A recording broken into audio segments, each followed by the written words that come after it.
Assalamualaikum warahmatullahi wabarakatuh. Perkenalkan, nama saya Reni Dwi Riastuti dengan NPM A3K021032. Adapun tujuan pembuatan video pembelajaran kali ini adalah untuk memenuhi tugas dari mata kuliah analisis pengembangan kurikulum dan pembelajaran dengan dosen pengampu, yaitu 1. Profesor Dr. Johannes Safri MPD, 2. Profesor Dr. Badeni MA, 3. Dr. Muhammad Kristiawan MPD. Nah, pada kesempatan kali ini saya akan memaparkan tentang perjalanan kurikulum nasional di Indonesia, yaitu khususnya di tingkat sekolah. Nah, pembelajaran kurikulum Indonesia, perjalanan kurikulum di Indonesia ini yaitu diawali pada tahun 1947, yaitu kurikulum yang pertama lahir. Jadi kurikulum pertama lahir itu adalah kurikulum 1947. Nah, kurikulum ini lahir yaitu pada masa kemerdekaan dengan memakai istilah LER-Plan, ya. Nah, pada tahun 1947 ini, nah rencana pembelajarannya itu dilaksanakan ke sekolah-sekolahnya itu pada tahun 1950. Jadi ada 3 tahun, jarak kurikulumnya ke masa penerapan ke sekolah. Nah, maka dari itu kebanyakan masyarakat itu menyebut ini sebagai kurikulum 1950, dikarenakan tadi alasannya, karena kan memang penerapannya ke sekolah itu di tahun 1950. Nah, kurikulum ini bentuknya itu memuat 2 hal pokok. Nah, yang pertama itu ada mata pelajaran dan jam pengajarannya, dan ada juga garis besar pengajarannya. Pada rencana pembelajaran 1947 ini mengutamakan pendidikan watak, kesadaran bernegara dan bermasyarakat. Jadi materi pelajarannya itu dihubungkan antara kejadian yang sehari-hari. Jadi materinya apa, kejadian sehari-harinya apa. Jadi ada hubungan timbal balik antara materi dengan kehidupan kesehariannya. Itu pada kurikulum yang pertama, yaitu kurikulum 1947. Nah, yang kedua yaitu ada 1952. Nah, pada kurikulum ini lebih merinci lagi setiap mata pelajaran yang disebut dengan rencana pembelajaran mulai 1952. Jadi lebih dirincikan lagi, lebih diuraikan lagi. Jadi di sini silabusnya, silabus mata pelajaran itu sangat jelas, sangat lebih detail dibandingkan yang sebelumnya pada tahun 2000.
perjalanan berikutnya adalah di keempat, kurikulum keempat, yaitu kurikulum 1968. Nah, kurikulum 1968 ini dia bersifat lebih politis gitu ya, karena 1964 yang dicitrakan oleh produk Orde Lama, jadi lebih dikenal dengan produk Orde Lama karena mungkin dia berbau politis tadi ya.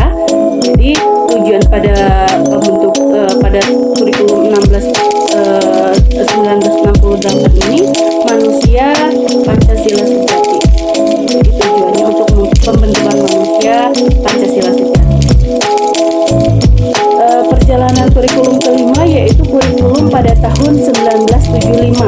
Nah, pada tahun kurikulum 1975 ini lebih menekankan pada tujuan agar pendidikan itu lebih efektif dan lebih efisien. Nah, metode, materi, sama tujuan pembelajarannya itu dibuat lebih rinci lagi dalam prosedur. Jadi metodenya seperti apa, materinya seperti apa, tujuannya seperti apa, indikatornya seperti apa, itu dimuat di dalam yang namanya PPSI. PPSI itu adalah prosedur pengembangan sistem instruksional. Kalau sekarang itu namanya RPP, rencana pembelajaran, rancangan rencana pembelajaran gitu ya. Dulu namanya PPSI. Nah, kemudian berjalan lagi menuju tahun kurikulum ke-6, yaitu disebut kurikulum 1984.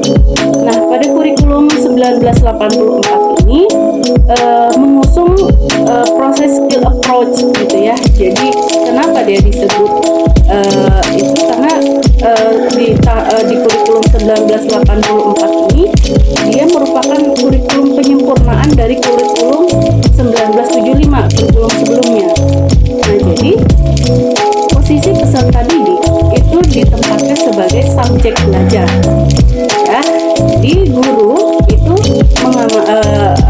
sebagai gurunya gitu ya. Jadi peserta didik sebagai subjek belajar, yaitu mulai dari mengamati sesuatu, kemudian mengelompokkan, baru dia mendiskusikan, dan terakhirnya baru siswa melaporkan apa yang sudah dilakukan tadi. Nah, biasanya nih model ini gitu ya, model ini juga disebut sebagai model CBSA atau cara belajar peserta didik aktif. Istilah lainnya sama juga dengan SAL, SAL atau student active. Nah, biasanya nih model ini gitu ya, model ini juga disebut sebagai model CBSA atau cara belajar peserta didik aktif.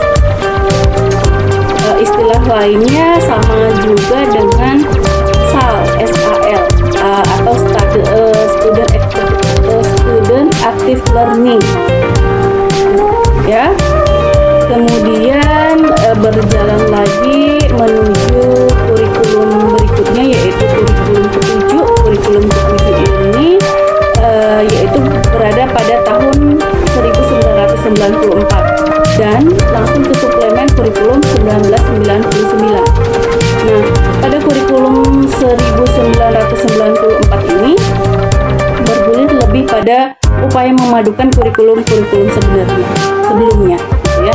Jadi kurikulum-kurikulum sebelumnya itu dipadukan lagi, disempurnakan lagi di dalam kurikulum 94. Nah, kalau di sini mengkombinasikan gitu ya, mengkombinasikan kurikulum 75 dan kurikulum 94. Jadi di dalamnya itu sebenarnya ada pendekatan proses pembelajarannya seperti apa.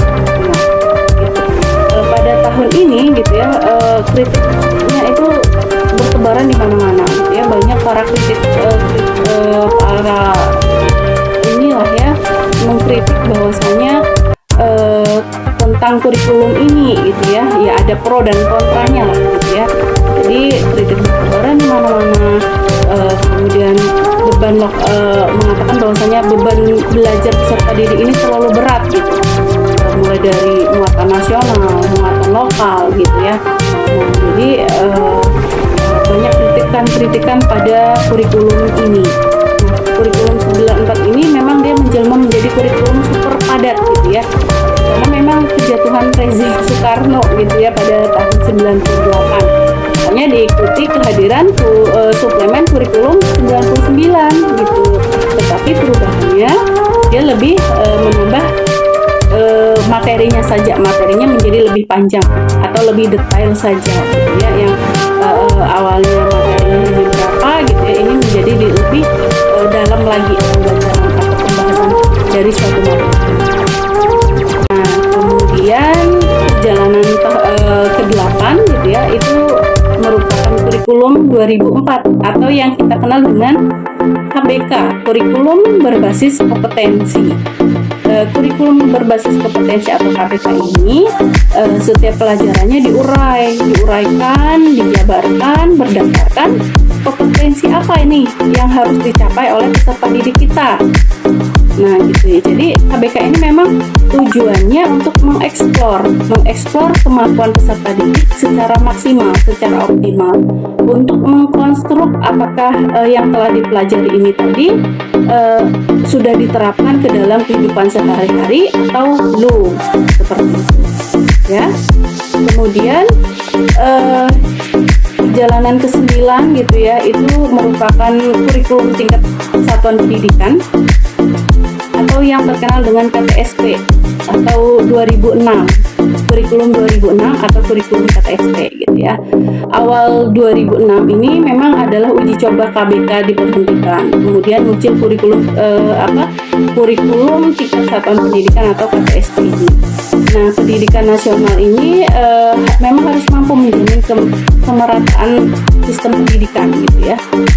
Jadi muncullah yang namanya program wajib belajar 9 tahun. Nah, di KTSP ini muncul program wajib 9 tahun. Makanya jadi untuk memeratakan pendidikan di seluruh Indonesia, tidak hanya di kota tetapi juga sampai ke pelosok-pelosok, makanya dibuat program wajib 9 tahun gitu. Jadi peningkatan mutu, relevansi serta efisiensi manajemen pendidikan ini lebih ditingkatkan kembali, yaitu di tahun 2006.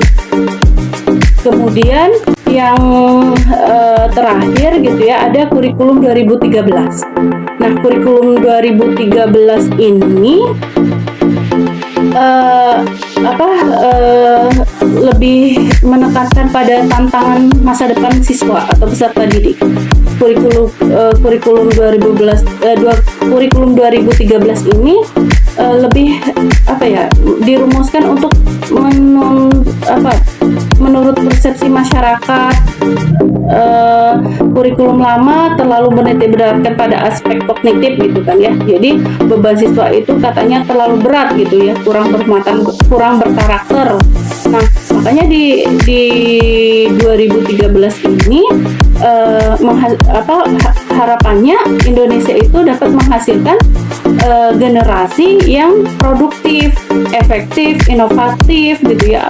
Jadi keseluruhannya tadi dikuatkan dengan sikap dan keterampilan yang diintegrasikan dalam suatu pengetahuan kayak gitu.